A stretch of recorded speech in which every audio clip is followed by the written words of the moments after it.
Welcome to another edition of the Sports War. And we are back. We got the full crew in the house. That is what it's all about. The Yankees, out of any team in the league, are the best equipped to handle a blow like this. I think there is a higher power at play here. He's due law of averages. That dude is the ultimate scrub. It's trash. Yeah. Every person you have in there is fucking trash. Next game, you're going to see a big performance. You can see it in the end of the game, and I'm just totally stoked and excited for this. And we are back. Welcome to another edition of the Sports Port. And today we have Barnes, Tony, Renee from the couch, Michael floating around somewhere, as well as Matthew. The whole DTV family is in our presence right now, Tony. How are you? Absolutely, dude. I feel very good.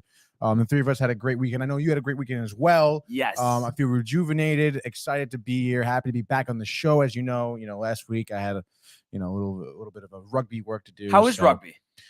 So far, so good, actually. I would say we, in terms of preseason, we did really well. We had 2 days. I got free food out on campus, which, I mean, hey, man, you feed me. Yeah, that's phenomenal. Now, right? This is just directly from the school, or was it catered?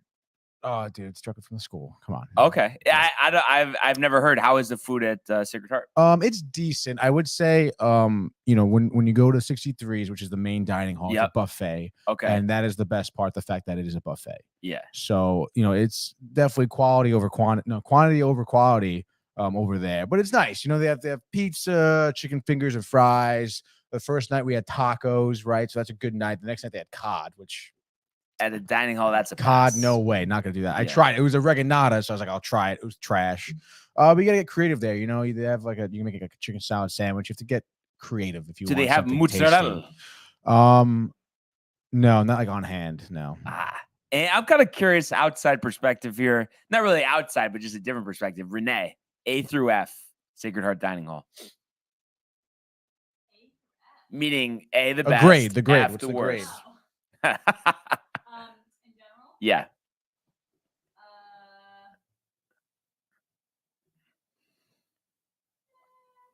would say compared to other schools, B+. B+, okay. I mean, that's pretty good because, Eastern, I would say, I want to say it was Chartwell's, and I would give it a F- if there was such a thing. We have Chartwell's as well. Okay, but different versions, potentially Maybe. different chefs. But yeah, it was literally after sophomore year. Mm-hmm. Never again. That's why we were making, pasta with sausage 5 minutes a week with Bertolli vodka sauce. They have a good breakfast spot at 63s, because then they have like an omelet station. Yep. And if you know the guy, if you're friendly with him, he'll make you just like over easy eggs. Because obviously their scrambled eggs are like fucking powdered eggs made by the tray. Oh, but then they have like nice sausage links or patties. And then they have tater tots sometimes or hash brown. Dude, the tater tots in the morning. Such a move. Toast a bagel, make yourself a sandwich. It's so good. You know who actually had really good food is Iona. I think potentially the best food at a college I've ever seen. I'd have to try that out, dude. Because, they had all there was no buffet. Mm-hmm. Everything was a la carte. And they gave you on campus, off campus money. So you could go, to like wherever, any of the local restaurants down the street. And there was this place, Chicken Joe's, which is in Greenwich. And it was right down the street. And it was the same thing as garden catering. Just amazing. And just on the card. But I would just run through it in like a month and a half, have to gut out the semester, on campus. I noticed bigger schools do that. Like my brother went to NYU. He had a meal plan. And on campus was like, obviously, it was like a Wendy's, I think like a Jersey Mike's. And even though there were chains, like your meal plan went to those, Burger King. So it's like, what? Yeah, we had That's Quiznos, crazy. And I actually liked it. I'm not a big non-Gaetanos person, but I have to say, for a national chain, Quiznos not too bad. I think better than Jersey Mike's, honestly. Jersey Mike's, I know it's trash. No, it's slimy cold cuts. Yeah, exactly. Slimy Jersey. I just can't do it. You know what would be so good right now? Penny vodka, Tony. Penny vodka. Could you eat a tray? I could eat a tray, and I would still probably have like chicken cutlet in there too, dude. That's what I was gonna say. You get fresh chicken cutlet, chop it up, put some fresh mozzarella with it. Oh my god! Maybe some garlic bread on the side, dude. Yes. Oh, dude. Would that be out of anything right now? Is that what you would have or no? Out of anything in the world? Mm-hmm. You know what? Right now, as we're talking about it, yeah. Definitely. It's Good just, chicken cutlets too, and the vodka sauce. Oh my god, dude, it's so ridiculous. You really can't beat the vodka sauce. You really know. can't. So Favorite sauce? Favorite sauce? Italian Yeah. sauce, like the pasta. Yeah, without a Really? doubt. And I would say garlic and oil is number 2. Really? Yeah. See, it's too much of like a mood thing for me. Sometimes I'm in the mood for Alfredo, and like I think the best. I say the best. Like I have that hands down. Like I can't do it. I never eat Alfredo. I always liked it. But Really? I do think, because I used to get this dish like a long time ago, best way to have Alfredo, have fettuccine and then pieces of steak with steak sauce mixed together. The flavor combo, unbelievable, Tony. Unbelievable. I have to try that. Like what kind of steak? Like A1 steak sauce? Like really? Yes. It's just like that sweet, like mixed with the cheese. Man, so good. That sounds so good. Because you get something delivered right now. Be here by the time the show's over. But actually, we could probably eat it and the show would still be going on because there's so much bad stuff to talk about with the Yankees. But Fur has something to say about that, I believe. Yeah, dude. I'm sorry, I don't want to put it up right now. But Fur says, Yankees, come on, you're better than that. Yeah. So listen, Fur. We'll talk about it in a second, but sayonara, Tony. Yeah, I mean, sayonara to the good feels. But like I said, talk about it in a second. We got to talk some golf. We've been off the last few days, so we didn't get the chance to recap the Tour Championship. Your surprise winner. And it was nice too because we had a staggered start, but yet the guy again with the food. At the end of the day, hoisting the trophy, winning the $18 million, was the guy who actually had the best week. And that was Rory McIlroy, 21 under par. And, it's just crazy. Started 6 shots back of Scotty Scheffler, who tied for second with Sungjae Im. And you look at Rory's week, 67, 67, 63, 66. So really impressed. He wins his 3rd Tour Championship trophy. And you look at it, his last 4 holes to win the tournament here, he goes birdie, par, par, par, and that was enough, to complete that final round of a 66, 4 under par, winning the $18 million prize. I mentioned Scheffler tied with Im for second. Xander Schauffele, finishes 4th solo, 18 under par.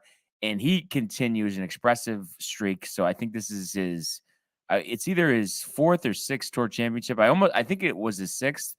And he's been even par or better in every one of those rounds. Really? So that's, if it's 6, that's 24 rounds of even par or better. So clearly knows how to turn it on at the right time. And then, of course, as expected, we did have some live announcements yesterday, after the conclusion of the PGA Tour season.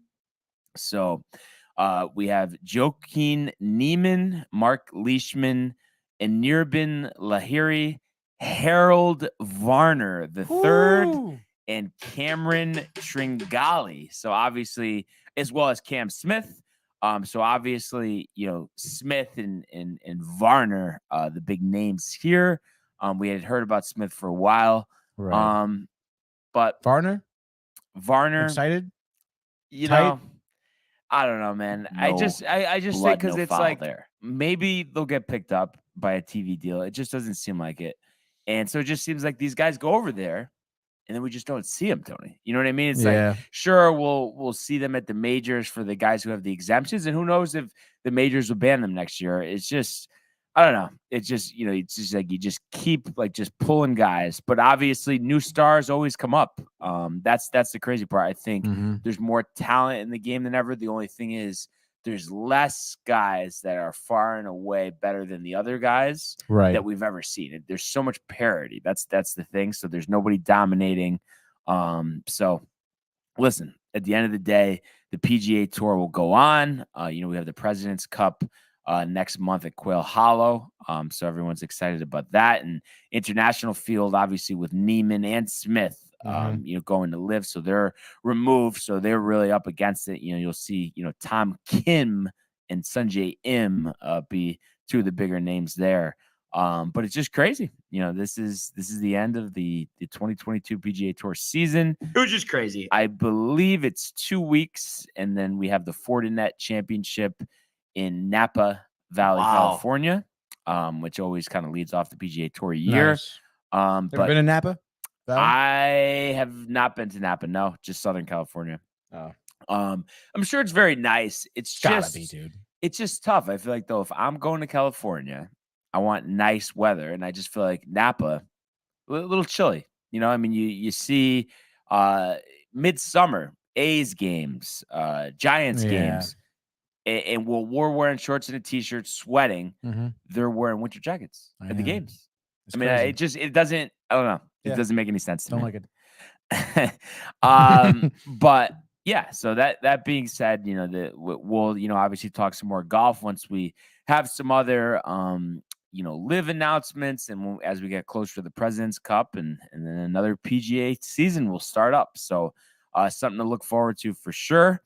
But I know there's a lot to talk about, in terms of the MLB, Tony.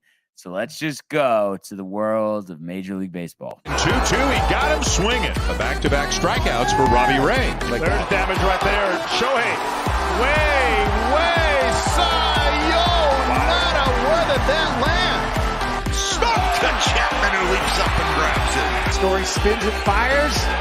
Out at first. There it goes. See ya. Home run, Aaron Judge. You're not doing your job. You're not. And I think we have some more before comments. I mean, you might as well post the first one and then the second one. Just to give him some credit where credit is due. You want both of them back again?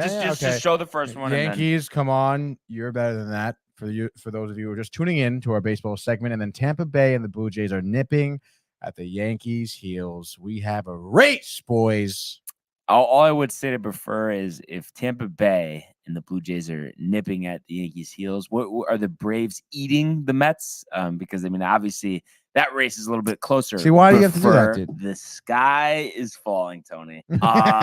Just because that's reality, and Prefer likes to focus on the Yankees. And, of course, it's obviously a tough time for me right now, especially, you're Tampa Bay 6 back in the loss column. And after this series, we are going there for a 3-game set.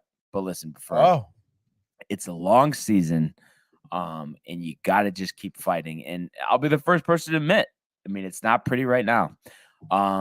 You complete in confidence. You start out so good against Oakland, dismantling them on Thursday.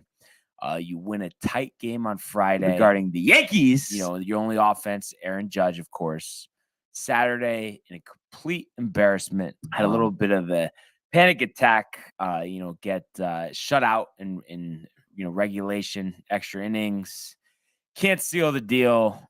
So that was just a loss that should have been a win. You got to score. You got to beat the A's in extra innings, and the A's are terrible. And then, Sunday, just the same story. There's just no excuse to lose to the A's and score 1 run. And the pitchers, you had Euler on Saturday and then Martinez on Sunday. Guys, Martinez, even after the game, his ERA was 5.28. And 1 run, 4 hits against a terrible Oakland A's team. It just couldn't hit. And then, speaking of not hitting, pretty much the same thing last night. You lose 4-3 to the Angels, 17 games under 500 after the win, 3 runs, 6 hits. Obviously, the lone bright spot, and really what's consistently been a bright spot all season, Aaron Judge joins the 50 home run club once again and becomes the 10th man ever to have multi 50 home run seasons, as well as the 3rd Yankee ever to do it, joining Babe Ruth, the legend Mantle. So obviously big company there. But once again, we see, the rest of the team, just doesn't step up, doesn't give them any help. And you only score 3 runs against the Angels when, they were, Suarez was pitching, he's not going to win the Cy Young anytime soon. And then, against Tepera, Quijada, and Hergert, you you put across 3 hits, 1 run over 3 innings. When you just needed another one to take control of this game, you let up a home run to former Yankee Mike Ford, which was obviously awful. And then the fact too that Glaber in the 8th, and then Oswaldo Cabrera to end the game in the 9th do the bat flip and their flyouts to center field respectively.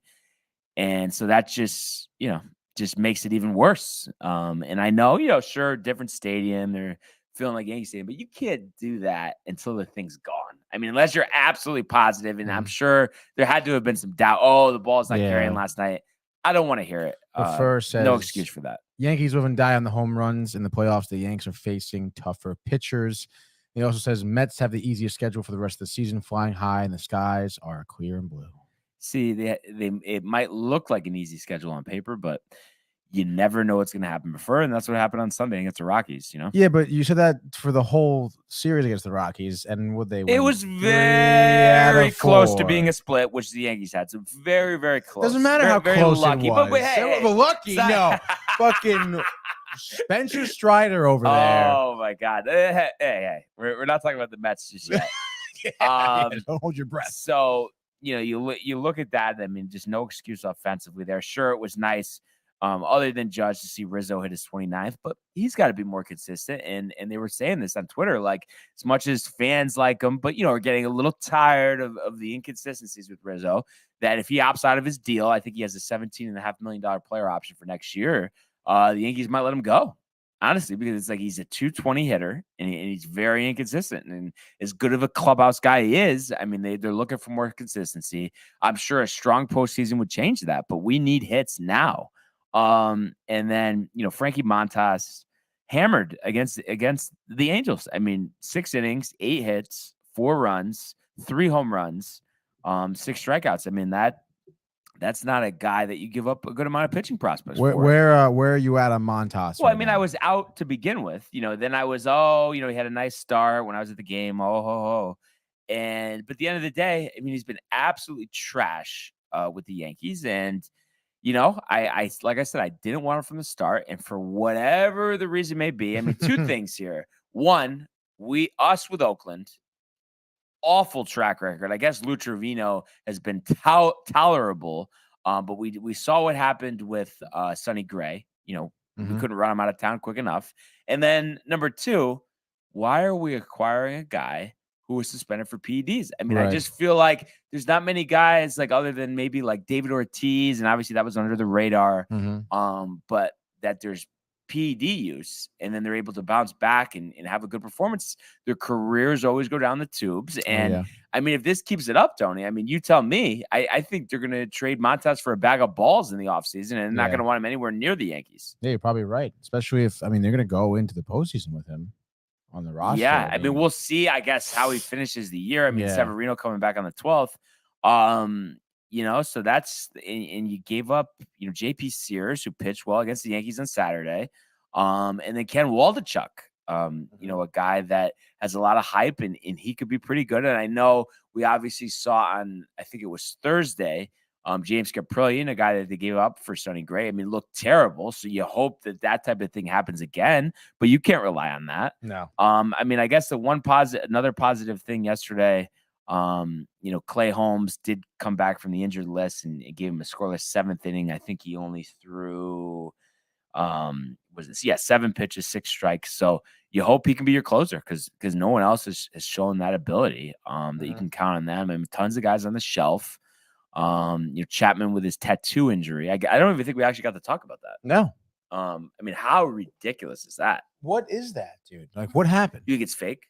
They said he got a new tattoo, that's bullshit. Got infected, and that's why he's on the injured list. And he's gotten better. Expected to return at some point this season. I feel like they just don't want him to pitch for them. Yeah, definitely not. He's just been a train wreck. It's trash. We're waiting for Afros to come back from the injured list. Miguel Castro has been out since June. I guess Steven Ridings, he hasn't pitched all season after getting hurt in spring training. He could offer some help as well. But guys got to step up. I mean, there's just no 2 ways about it. And right now, it's just a terrible feeling. And it's just funny too, a guy that I've always been high on in Gleyber Torres. I mean, I think he's running out of goodwill, with his errors in the field and, like I said, the bat flip last night and, almost being traded at the deadline, maybe that affected his play. I don't know, but I just think in the Yankees' minds, I mean, how do you not have some combination of Cabrera, Peraza, Volpe mix in there? Cabrera could always play, the outfield. I mean, why do you need Gleyber Torres? What does he have to offer? But his value, of course, is a lot lower. At one point you could have traded him for any pitcher in the game. So it's just tough to come up with positives, when you lose 2 games to a team in the A's that are 30 games under 500, and then you started out with a 4-3 loss against the Angels. It's just it's tough to look for positives. That series upcoming with the Rays scares you. Oh, and there's no other way to say it in a season that started out with so much promise. I mean, the Yankees have beat me to a pulp. Brian, let's be serious here. All right. I mean, what Tampa Bay, you said, are 7 games out, Toronto 8 games, right? Behind the Yankees. I believe it's 7 and 8 respectively. Come on, how nervous are you really, dude? I mean, if we can't beat the A's and the Angels, who are we going to beat? I understand that, but you guys have beaten these teams. You've done well against Tampa. You've done well against Toronto. I mean, it's not like you're not going to make the playoffs.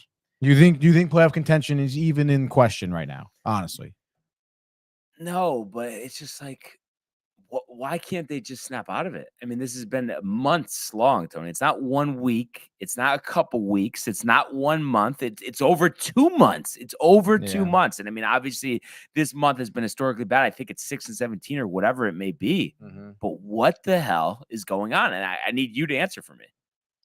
Oh, wow. Really? It's a lot of pressure, Brian. I don't know. I just think it's, bullpen that's been overworked, struggling with injuries. Obviously, Chapman hasn't been much help. And I mean, I don't know. I feel like in reality, you almost like what Prefer said, a lot of your batters rely on home run balls. And I mean, that just doesn't come around a lot. And then, it just doesn't really work when you have just Judge consistently hitting well. Rizzo's good for the dingers every so often. Gleyber maybe with a nice, clutch hit or IKF. But I mean, how often does that really occur? I don't think it doesn't really occur a lot. I mean, clearly your most consistent player is Aaron Judge. And I mean, I feel like you're just not necessarily asking for, his level of play, but it's just a consistently good level of play is really what you want. And I mean, that's just not really getting there. And I think, just watching them, watching their at-bats, it seems like they're looking for that home run ball. And they're taking these giant whacks at pitches. They're expecting to see a fastball. It's a breaking ball. They don't really adjust to pitch selection very well. And I think that's why they struggle at the plate. And I think the biggest problem is, I mean, you look at the position player, assortment that they have on the active roster right now. I think there's more guys that need to go than need to stay. I mean, we could run them off real quick. So you think about catcher, Trevino we'll say needs to stay. Yeah. But we'll say Rizzo. I mean, does he need to go, Tony? I mean, are we giving him the benefit of the doubt? I think it's kind of arguable at this point. But if you had to give me something. I think you can do better at first base. So then that would be, 1-1. Mm-hmm. Gleyber needs to go. That's 1-2. Yeah. LeMahieu could stay. That's 2-2. Donaldson needs to go. That's 2-3. Mm-hmm. And then, Hicks needs to go. That's 2-4. I guess Benintendi can stay. Yeah. That's, 3-4. Stanton can stay. That's 4-4. Cabrera stays. Now that's 5 people need to stay. I mean, who else? I mean, I guess Higashioka needs to go. That's 5-5. And then I'm trying to think. DJ's staying. Yeah, I already said that. Oh, you did. 6-5. Judge. Judge 7-5. So I mean, I think, and you have. I think there's one other. I'm sure. Who the heck am I missing? Hicks. But either way, I mean, it's almost split down the middle. That's the whole point. Who's playing right field for you? The older guy. Some of the not LaCastro. No, it wasn't LaCastro. No, but I thought he bumped into Oswaldo. last weekend when they're trying to fill the ball. I think it's the Mets. Oh, and IKF needs to go, so that's 7-6. Hmm. No, but Cabrera was. Oh, Marvin Gonzalez. Okay, Yeah. so 7-7, I think. 14 position. Yeah. 7-6, 7-7. I mean, that's just it's too much. And I think it's like I think any other team would have literally released at the bare minimum. I mean, Hicks is gone and Gonzalez is gone at the bare minimum. That's 2 guys, and you could have Peraza and Florial up here. I mean, that would just give a shot of life. Why does Higashioka need to stay? Bring up Austin Wells. I think he's about to be 24 years old. He's hitting well. This way you don't have to play Trevino all the time and you can still get offense. It's like the answers are right there. And I know the bullpen's beat up. I know the starting rotation is beat up, with Nestor obviously on the shelf. But you got to step up. I mean, it's just crazy. I don't know. I mean, it's like, do I feel pretty good that Jameson Tyone can bounce back tonight in Orange County? I mean, I guess, but then again, I mean, what happens if Trout and Ohtani run into a couple? Yeah. I mean, and they have Mayers pitching for them. Not really too familiar. Mike Mayers, 30 years old, and 4.87 ERA, 220 career innings, drafted by the Cardinals. But Interesting. I mean, they need to score 10 tonight, Tony, but are they? Probably not. How many? At most. It would just, but not even 4 at most. But how many are you expecting? Is that like saying you're expecting them to score 2 or 3? No, I would expect them to score 3. But that's pathetic. It's the Angels. It's Mayers. I know. I mean, hey, again, obviously, I guess this guy has been in the league. Mayer's been in the league for a while. Yeah.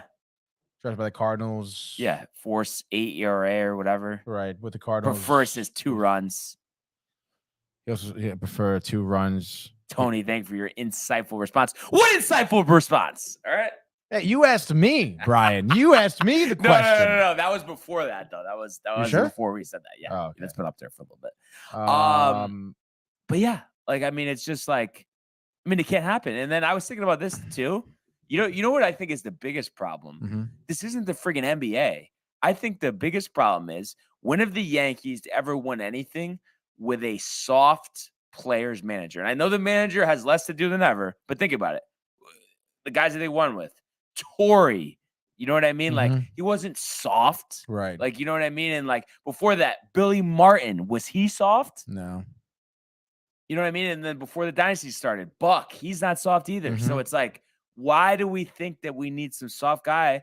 And don't you think that has to be some part of the problem that he's not holding these guys accountable? No, yeah, I would think so. But there's a lot of problems, Brian. I think the manager, at this point is, I don't know, least of your problems. What's the biggest? And who is the biggest? I mean, who to name one thing is kind of tough. I would think, one of your bigger problems is probably your pitchers. Honestly, I think that's your biggest problem because, I feel like without your pitchers, without good pitching in the postseason, you're almost dead in the water. I feel. I don't know. I feel pretty good about the pitchers. Honestly. Do you because Nestor's going to be healthy. No? I know Nestor's going to be healthy. I know Cole. So you got Nestor, Cole. Yeah, but even Cole. Perfect. Even Cole. Perfect. Questionable. Perfect. Cole's questionable. Perfect. And Nestor. He might honestly throw a perfect game in the postseason. Nestor's never been in the fucking playoffs before. Doesn't matter. Nestor. It does matter. Dude. Nestor is Experience. A gamer. You could see it in his eyes. You could see it at the end of the game. I'm pretty excited about it. Experience comes into play in the postseason. Garrett Cole has it, but he's been shaky, dude. I feel like pitching is Montas is not going to be good. No, Tyone is not going to be good. You can't say that. Offense is clearly the biggest problem. I don't think so. I think pitching is. Dude. But Tony, and then your bullpen. What do you do? This isn't a week though. This offensive thing has been going on for over a month. Yeah, but your pitchers haven't been phenomenal all season. Been a lot better than the offense. I guess. I think it's pretty arguable right now. I think pitching is a big issue. Can't score, you can't win. If you give too many runs, you can't win. Prefer lack of leadership. Judge not committing to a long-term contract makes his words hollow. And wow. It's like, but that just prefer. I don't know. Oh, you used to make sense. I don't know what happened. So that kind of annoys me. But that does annoy me because it's like, listen, would Judge have put pen to paper if they didn't lowball him before the season started? Yeah, but whose fault is that? The Yankees. The Yankees' Why fault. is he calling out Before? I mean, why is Before calling him out? I mean, that makes no sense, Tony. You could even agree with me on that. He shouldn't have signed that extension. No, he shouldn't have. But I think at this point, I mean, I feel like, I don't know. He could have done a better job, I feel like, in terms of making offers during the season. But I have a feeling because they don't do extensions during the season either. I know he said that, but they never do that either. Yeah, but you're trying to tell me, like, when Judge was he's been raking, but when he started doing, like, phenomenally well, you're saying the Yankees weren't going to be like, all right, let's lock him up right now? I honestly don't think so. Don't think so? Because I think they're like, oh, well, that's too high. Like, you know what I mean? Like, because That's too high. the value is too high. But clearly it's been high all season. It's getting even higher, and hopefully he can elevate them in the postseason. How do you feel about lack of leadership, what Prefer said? Where do you think? Do you think Judge is a good leader? I mean, I don't see him being very vocal. Boone is the lack of leadership. Your manager's got to lead, Tony. I mean, think about the Mets. Think He's about a schmuck. the guys that they've had over the years. You know what I mean? And now you finally have somebody who's leading. Look at the results. Right. And you know what I mean? You think Rojas and Mickey Callaway when he's texting Callaway, some employee he passes in the hallway. You think he was managing well? No, I don't think so. Art Howe, even Collins. Terry Collins, throwing guys under the bus. Matt Harvey. Yeah, dude, he was on the SNY like post game show last week. Yeah, and I was really surprised to see him because he does Baseball Night in America. That's when he said the whole thing about Matt Harvey. Right, but I just thought like, wow, I don't know. But yeah, lack of leadership, no Boone. So what do you want to do? You want to fire Boone right now? Yeah, they won't though. How do you want to fix this, Brian? I mean, I think you gotta. Actually, I mean, Prefer 8-year 234 is for Judge is a great contract. No, it's not, Prefer. Dude, 8 when years. Francisco Lindor is making 10 years, $300 million, you can't tell me that Judge should be making 8 years, 234. That's ridiculous, as Tony would say. Hey, Lindor is a leader, though. No, big smile on his face, no issues. Oh, he has a big smile on his face. Now he's a big. He's leader. a great clubhouse presence. Oh my God, that's right, dude. He's got pizzazz. Yeah. Right. Flashes the glove. Stop. Dude, Stop. Way better than Aaron Judge. But I would say for Judge, I mean, I would have taken 8 years, $300 million. Yeah, 8 years, $300 million would be fair, but they didn't do it, Other than 9 years, $300 million. Still would have been fair. Even 10, just because, okay, you're giving the guy 10, you're giving him $300 million. What's the problem? What are we talking about? So yeah, I mean, it's just a mess, Tony. And I don't know. I don't know how to feel. I think that's the biggest problem, honestly. And maybe part of it is that I'm still on the golf course, I mean, Tony, you had to find that somewhat funny. Yeah, that is pretty funny. I feel like you're tight about it. Yeah, it's my fault. I feel like, maybe the golf course, the weather, the vitamin D, dude. Trying to get some vibes. I know, dude. I'll put you back in the baseball. But I don't know. I swear to God, Tony, I really, for the first time, like this whole season, I do not know what to do. I don't know how to handle it.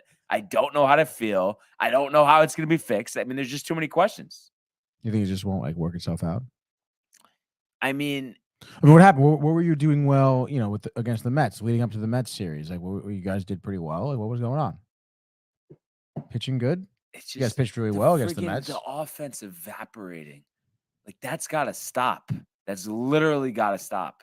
And it's like, how does it stop? I know, DJ had a sacrifice or a bunt. What is it they call it? What do they call it when you bunt to get the run in from third? Is it a suicide squeeze? Yeah, suicide squeeze. Yeah. I mean, I don't know, but safety squeeze because is safety because suicide, I think you're trying to be safe at first.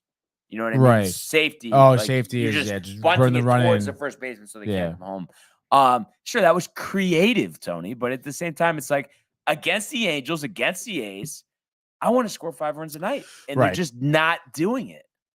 And 5 runs is low. I mean, we saw how many runs they put up on Thursday. I mean, what the hell happened? Yeah, I don't know. I mean, Thursday, I think they just, they have those timely home runs, They had no home runs on Thursday, and they scored 17 really? runs. I mean, you know what I mean? So it's like not one? No, that's the whole thing, dude. That's the whole thing. And then they do hit home runs and they score 3 runs a game. Well, then what the hell are they doing? No, tell me if you were in my shoes, you wouldn't be ripping your hair out. I don't rip my hair out. I'd be kind of tight, that's for sure. I don't understand what were they doing so well on Thursday? just hits, just getting runners in scoring position, moving the guys along. Just hits. Were they like hitting against the shift, or were they just everything, everything?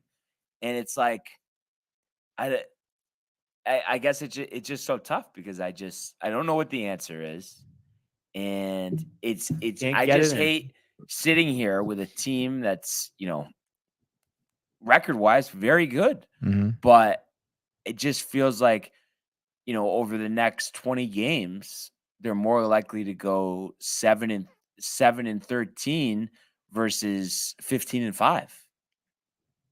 Yeah. And it's like they've already had this slump. Like, why does it not turn? Why does it not turn? Like, what is the problem? I want to fix the problem. I want to do whatever it takes to fix the problem.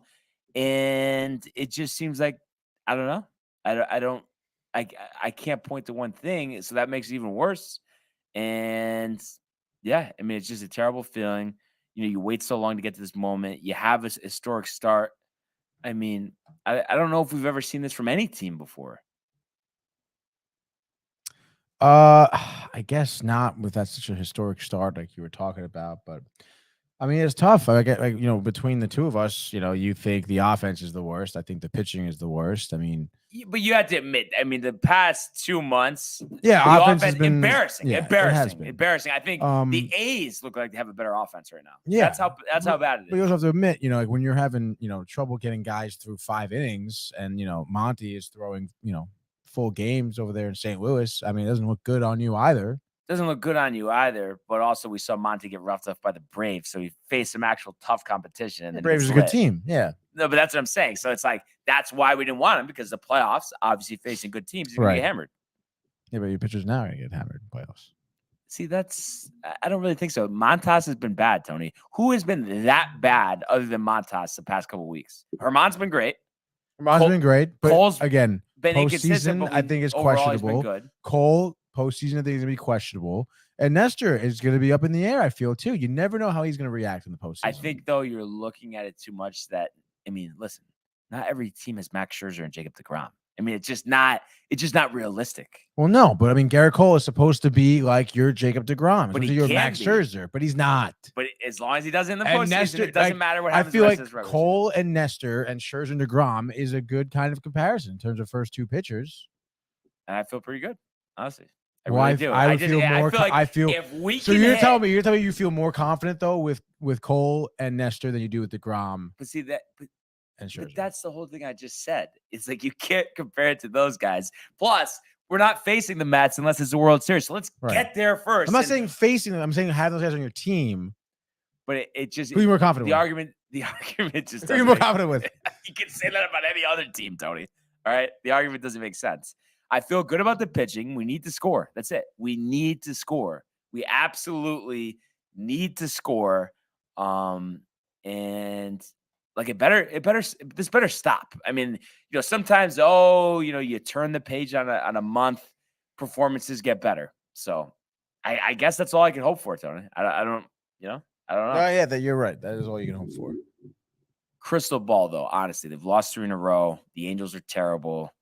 Tyon's been inconsistent, though. The other guy pitching for the Angels, Meyer, isn't any good either. Yeah, they're not going to lose tonight. You think no way? No way. You're very confident, highly confident. Highly confident. They're going to. But then, what? At the end of the day, I guess it's just a tough spot because you have to win these games. Even if you win them the next 2 days, how good can you really feel? Because it all just depends on what you do against Tampa. If you get swept by Tampa, it doesn't matter. Yeah, but one game at a time. True. It is true. 1 inning, one pitch, 1 run. Yeah. Don't think about Tampa Bay. Unfortunately, I think of, Angels. Of course, prefer always needs to go back to the Mets. With the Mets remaining schedule, I predict the Mets will overtake the Dodgers for the best record in baseball at the end of the season. Wow, dude. How far are they? The Dodgers, they have so many wins, though. There's no way they can catch them. Prefer likes the crazy comments. You know why, though? He's drinking too much. That's supposed to be your cue. Oh, Gentleman Jack. Oh, dude, I'm sorry. It's tough. Sorry. Gentleman Jack. It's Monday, he is even though it's crying Tuesday. Just hearing that one soundbite. That just made his day. Gentleman Jack. He does enjoy the soundbite. That made his day. So, All right, Tony. The Mets are off yesterday. 3 out of 4 against Colorado over the weekend. Tell me how great they are and how good their front two of the rotation is and how they're never going to lose again. Tell me. Wow, dude. I mean, I wouldn't say never. First of all, by the way, Dodgers are 89 and 38. The Mets have 82 wins. So, I mean, you never know, dude. Dodgers have had bad Septembers before. I know. And I feel like I think they took 3 out of 4 against Miami, I think. But I mean, some of them were in extra innings. Some of them were pretty way closer than you would think. I think they had 1 or 2 blowout wins, but then the other 2 were pretty tight. I think it was like 3-2 in 10 innings, whatever. So, I mean, if Miami's giving you a run for your money, maybe the Mets could as well. But the Mets, like we mentioned, taking 3 out of 4. 3 out of 4 starting on Thursday. I forget. Did we even have Sports Sport Friday? No, we didn't, right? No. So DeGrom, I think, pitched 6 innings, 1 earned run. I think Batty had a nice. I believe he had another dinger on Friday. Memory serves me correctly. This is Thursday I'm talking about. But I mean, it was a basic DeGrom gem. I mean, hey, he threw 87 pitches. I still think 9 Ks. I think he had a walk. I believe it was off of the 1 earned run that they pulled him after 6 innings. And again, 87 pitches. I know they're doing, they're being a little extra careful with him. They understand that we're going to make the postseason. Like, let's save him. But I mean, I think pushing him a little bit more would be nice. But then the bullpen was good. Lugo 1 inning, 3 Ks. He did give up 2 hits and a walk, but nonetheless, he did have 3 strikeouts. Diaz came in the 8th, got the strikeout. We got 1 strikeout, walked 1 hit, looked a little shaky, but he's used to pitching the 9th, so I'm not too worried about that. Vino shut out Colorado in the 9th. And then Friday, I feel like every Friday it's always like Bassett on the mound. But Bassett got hit upon a little bit. The Mets did end up winning 3-0, but I think he gave up like 8 hits or something like that. Am I thinking of the next day, maybe? I don't know, it seems so long ago. Yeah, it was Friday. Yeah, I thought so. So Bassett again. I mean, I feel like he got the length, 7 in the 3rd, 8 hits though, 4 earned runs. I mean, you're a little weary of that, but nonetheless, I mean, hey, you scored 7 runs, so I mean, the Mets were kind of able to combat. That was when Batty homered. He homered in the 3rd. Pretty decent. I think in terms of Brett Batty over here. I understand, everyone was pretty high and mighty on him from the first at bat, the home run. But in reality, he was looking a little shaky in the infield and a little shaky at the plate too. I think he was, he had like a 147 average. After that home run, he kind of bumped it up now to 171. But he's getting there. I think that he certainly has a future in the majors. And he definitely is looking better, in the hot corner at third base. But I mean, again, you talk about offense. I mean, it was an absolute explosion basically the rest of the game. Marte had a big triple.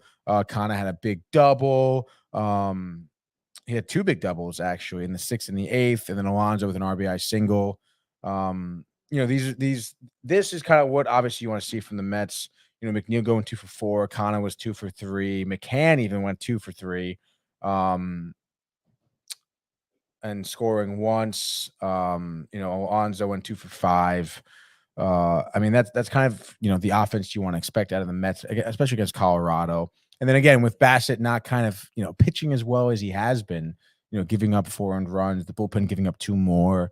It was pretty tough. But for the rest of the weekend, I mean, it was basically, at least I guess Saturday actually was really the day I want to highlight. You know why, Brian? Why? David Peterson gave you 6 innings of unearned runs baseball, right? And I think for him, that's freaking huge, dude. I mean, I feel like the last couple starts he's had, I think, who was it against? Maybe with the Philly doubleheader before the Yankees.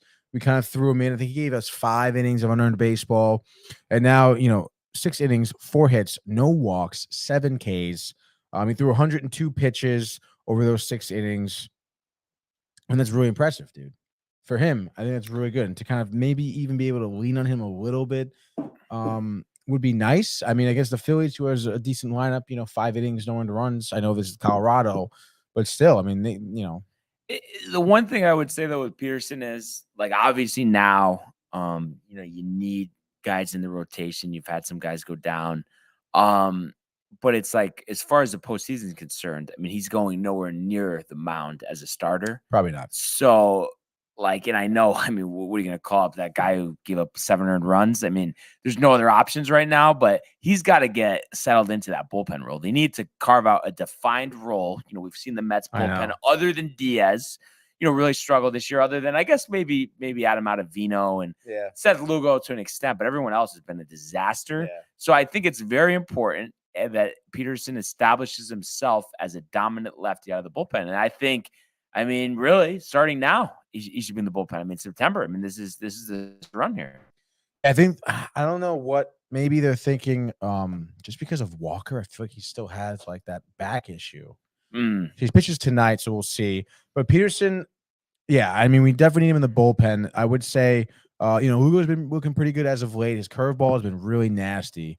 And then Trevor May came back, and he's been actually looking really decent after, you know, first few outings from the bullpen was a little shaky. But as of now, you know, kind of found himself. He's got some good location. He's got some good velocity on his fastball. I mean, Trevor May is looking, you know, like a pretty decent option out of the bullpen, which is great because, you know, I mean, we have obviously Diaz, Lugo, Ottavino, May, and then beyond that, I mean, I don't really have much. Drew Smith coming back from the IL. I mean, he wasn't anything to write home about. Nogasek, not that great. I mean, you know, the bullpen is a little shaky, I think. But nonetheless, I mean, hey, you know, we took 3 out of 4. It is kind of tough. 2 days ago, Sunday, absolutely wasted a Max Scherzer gem. I think it was 7 innings, 1 earned run, 11 Ks, I think, 1 walk. And we ended up losing 1-0. 11 Ks. All of a sudden, now everybody has 11 Ks. Since you said it, like, no one ever reaches 11. It's either 10 or 12, right? Yeah, didn't you not really see it before, though? Yeah, it's been twice with Scherzer Historic alone. Run. You know what's another common thing? We've never talked about this. You go back, it doesn't really happen as much anymore all the time. I don't know if you could name this. So it's like a moderate number, but like pretty solid. I don't know if you know this. Amount of saves, very common number. And I could even, do you want me to give you a range of 10? Yeah. Between 30 and 40. And all the time, these closers would hit this number. 33? No. Oh. 36. 36? I don't know if you were. No. Go back to the record books. 36 saves. Yeah. Early 2000s. Early to mid 2000s. All the time. 36. All the time. That's crazy. 36. What? 11 Ks. We're going to see now. But yeah, it sucks to waste that gem with Scherzer. I think we were 0 for 4 runners in scoring position. Didn't even have it very often. And you were still 0 for 4 with it. How does that happen against Colorado? The Yankees, you lose to Oakland. I was talking about the Mets, though. I was talking about the Yankees. I mean, I just feel like it's, you know, it was one of those nights where you have an off night in offense.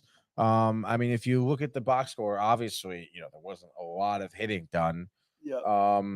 But I mean, just look at the Mets here. Obviously, Nim 0-4, Lindor 0-4, Alonso 1 for 3, McNeil 1 for 4. I mean, these are like your normal guys that are obviously batting really well, and it was just, you know, absolute, you know, it was like hilarious how bad they were, and it wasn't even like a lot of strikeouts. I mean, Nimmo struck out twice. See, as a team, they struck out 4, 5, 6, 7, 8 times, which I guess is like But I mean, you know, they struck out 8 times as a team. So the rest of it was just, you know, obviously being a little too behind the ball, a little bit too in front of the ball, a little bit too underneath the ball. You know, a lot of it was ground outs, fly out, stuff like that. So it's just tough. It was really, especially with Scherzer, obviously out there, you know, probably the oldest guy on the team, I think, at this point, giving up, you know, everything he's got out there. 11 Ks against Colorado, making, you know, absolute just like minced meat of the lineup of Colorado, and just no offense going to show for it. Should have been a sweep. Can Luis Guillorme be the saving grace? I guess. I mean, Guillorme's good. Taking batting practice at Citi Field. That's great to hear. Is he good, I suppose. He's had a couple clutch hits, you know, during the season. He's a good infielder. I think he works really well with Lindor. But I mean, I guess it's better to put him at third over Brett. Sure. For now, yeah, definitely. Yeah. He says. Before we get back to the long-awaited return to our pick segment, Prefer mentions the Dodgers, and they are on the horizon beginning tonight. Where's your level of confidence that they can take 2 out of 3 against a team like the Dodgers? I think pretty high. You did mention that they do have sometimes poor Septembers. We have seen a lot of, talk about lacking of offense between New York. We've seen a lot of lack of offense with the Dodgers as well. Obviously, kind of relying on their starting pitchers a lot. And I mean, you talk about starting off on the right foot tonight. They have Andrew Heaney on the mound, who I think is very hittable. 2-1, 1.94 high strikeout total. Has been injured. Obviously, we know about his inconsistencies in the past. So I think inconsistencies will kind of catch up to him here. I think last time you went against Heaney and he won. Yeah, but I think he only went 4 innings. Yeah, and didn't give a lot of length. And then, I feel like the bullpen, I feel like maybe, bounce back day for Mets offense. They have the extra rest. They won't be, a bit behind on fastballs or anything like that. But we'll kind of see again. We have Walker on the mound for the Mets, so he can give up 5 in the first inning. So, but I think they'll take game 1 here against Heaney, and then I think after that, I think our pitchers match up kind of semi nicely. Maybe a little bit of a advantage towards the Dodgers, but I think winning this series against the Dodgers, I think isn't out of the question. As Prefer comments in, Carlos Carrasco expects to return to the New York Mets earlier than planned. Is that a good thing, Prefer? I think it's a good thing. Again, I mean, you talk about Prefer. You tell me if that's a good thing or not. Based on you bringing it up, I feel like Prefer is gonna be like, this is a good thing. Depth in the rotation. Carrasco has done really well, before kind of being injured, I suppose. But honestly, at this point, I mean, I feel like I have more confidence in him than I do in Walker. Yeah. Just because Walker with the back pain, the laziness, I don't know, dude. The sweating. I'm just saying, Tony, and I'm more Prefer. I like Carrasco, he says, because he gets excited and he rides the wave of momentum here. Just Prefer. All I'm saying is, you heard it here first. Raise a glass of Gentleman Jack. All right, the Mets are at danger, Gentleman Jack, of getting swept by the Dodgers. So just remember, I said it first. I can't wait for you to wax poetic, after the sweep. And all I'm saying is, one more time, you heard it here first. So just before we get all crazy and talking about Carlos Carrasco and Luis Guillorme, how about worry about the task at hand, beat the Dodgers, then we could talk about it. That 7-game advantage is going to be 10. Such a Schneister. The Dodgers should clinch at that point, even though they won't technically, but that will be it. So just remember, you heard it here first. But back to what you were saying, Tony. You're saying expecting game 1. What's your prediction for tonight in terms of a score? What do you see happening? Okay, so I would say, what are you laughing at? You're making a couple notes over there? Yeah, just a little bit. I just want to, I'm writing down what you're saying after, because then after with the Dodgers, don't. Yeah, we'll see. So anyway, dude, I think Andrew Heaney honestly gives up 3 in the first inning. That's right, dude. I think it's going to be a first pitch home run. Brendan Nimmo. I think 2 nights ago I think he had an RBI double and a home run. Went 2 for 3 on the mound, looking really good. I think really feeling himself. And I think it's about time we've seen this from the Mets, where it's literally first pitch. Nimmo knows what to expect from Heaney. He's expecting maybe a little bit of a high fastball, right? Maybe Heaney makes a little mistake, leaves it a little bit more lower, right on the barrel of Nimmo's bat, and he's on it. He knows what's happening. Dinger. And then from there, Heaney falls apart a little bit. Maybe walks the next batter. Maybe Lindor gets a nice, single that brings, Marte to third base. And then Alonso, another single, brings Marte in. Would that make it 3-0? Yeah. Whatever, dude. Early and often, I think Walker gives you 5 2/3. Gives up 2 earned runs in that 5th inning with maybe, I would say, 3 hits, 1 walk, 6 Ks. It's nothing crazy from him. Obviously, the Dodgers is a good lineup. But then, kind of going into the bullpen, I think the bullpen for the Mets here tonight should strive. We have Diaz, we have Ottavino ready to go. I think that's exactly what we want. I think Ottavino, it wouldn't be crazy to ask of him for 2 innings off of the rest. We've seen it done before, and he's done well off of the rest, so I'm not too worried about that. Diaz shut the door in the end of it, and maybe a Kana home run off of the Dodgers bullpen. Mets win this one 4-2. Nice. By the way, before I get into my Yankee win here. Here's the last comment here. Yeah. Last East Coast trips for the Dodgers. They are dying to go home. Dodgers will get swept. By the way, if the Mets do win this series, I think it's the first time they win a series against the Dodgers since like 2017, something like that. 2015, maybe. Think about that. Don't get your hopes up, bud. No, I think he should.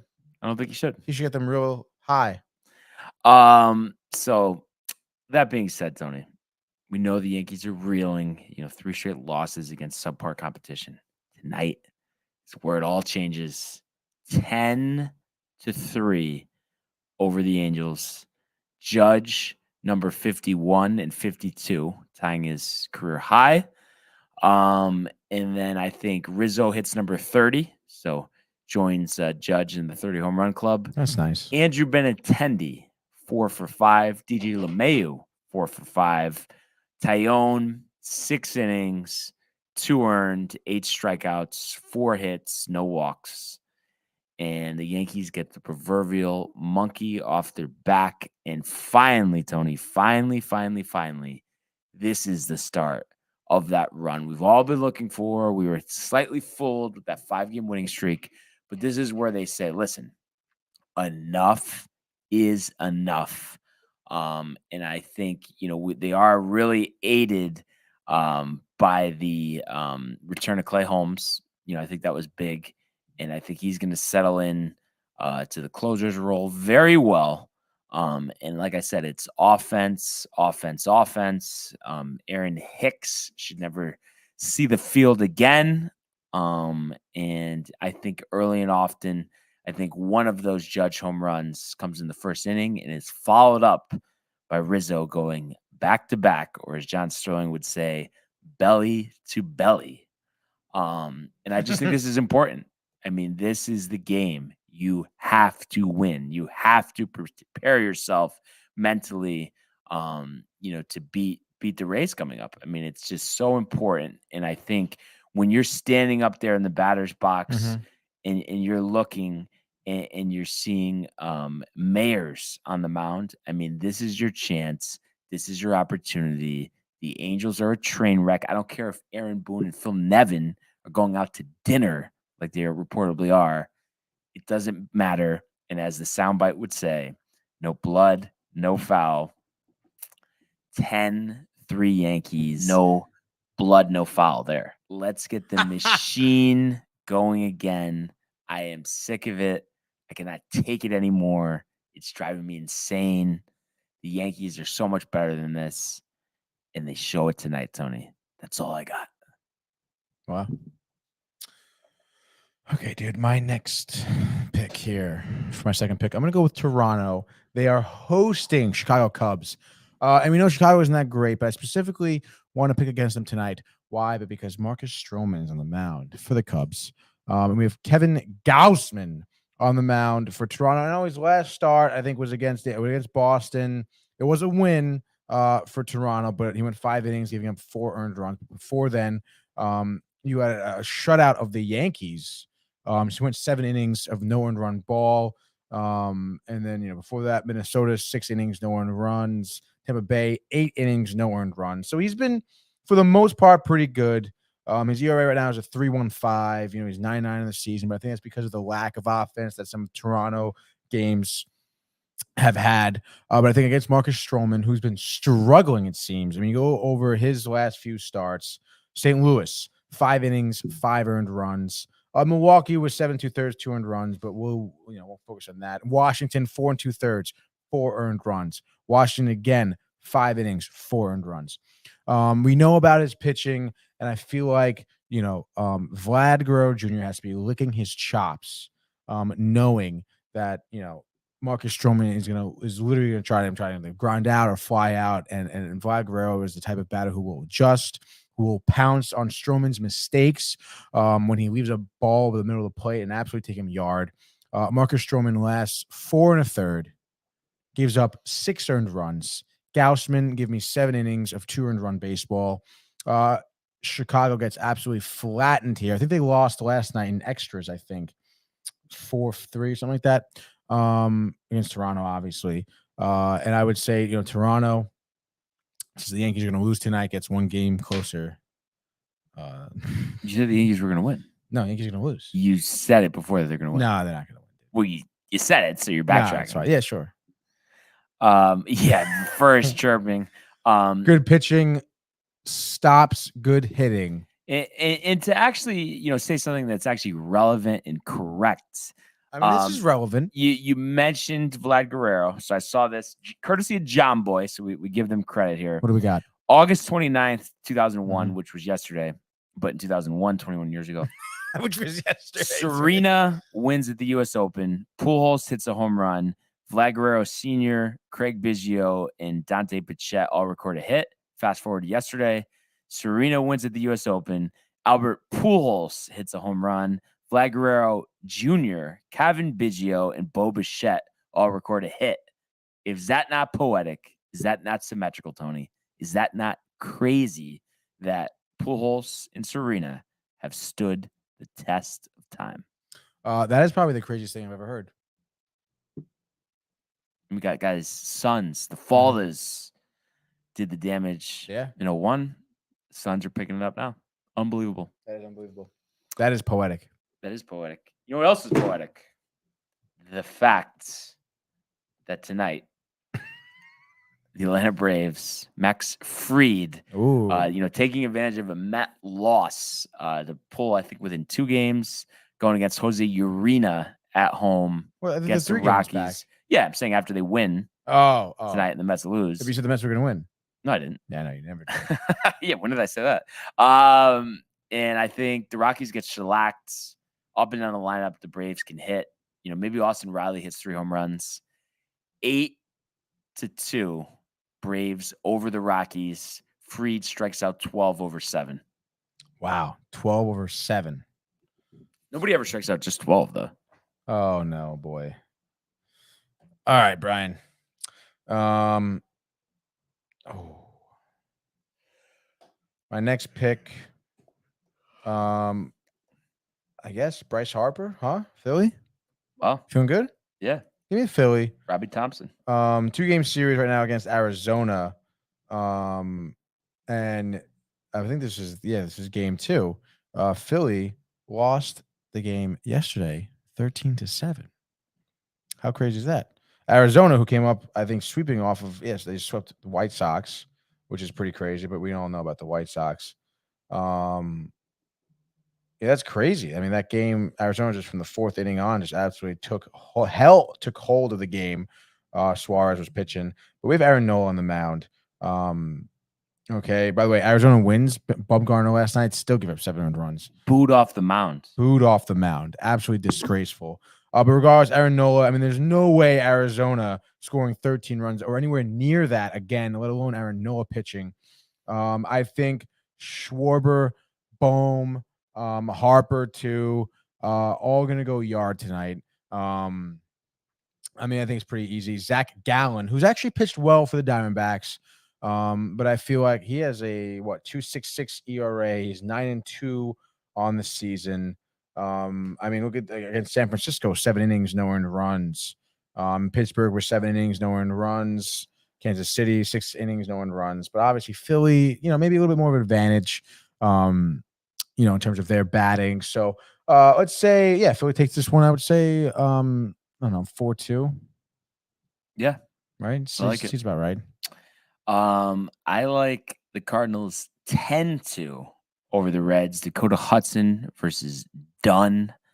And I think the Reds are done. I mean, 50-77. Cardinals are red hot. Pujols, unbelievable. I mean, he's going to get 700. I thought going into the year, Tony, there was less than a 1% chance of that happening. Look at him now. It's unbelievable. I'm sure, he won't do it. And he said nothing to support this, but the back of his mind, somewhere, he has to be thinking, should I just keep going? Yeah. I mean, Absolutely. how do you explain it though? Is it the competition in him, the excitement of hitting 700 that's just juiced him up? I mean, he looked dead in the first half. I know. I guess so, right? I mean, maybe he was just like, I don't know, maybe like you, he was like, you know what? I'm just gonna like coast out this season. I'm probably not gonna be able to hit it. And then maybe all of a sudden something ignited into him. The Derby? The Derby. Because it was after the All-Star beating break. Schwarber was like, wow, like Schwarber's pretty good. I just beat him, even though Schwarber was doing shit. Maybe, dude, having his family around him at Bateburg, realizing like, wow, this is it for me. I want to do this. And there you go. And he'll hit number 695 tonight. And you think so? Joined by Goldschmidt and Arenado. Hudson gives up 2 runs over 6. Plenty of support as the Cardinals pick up this one.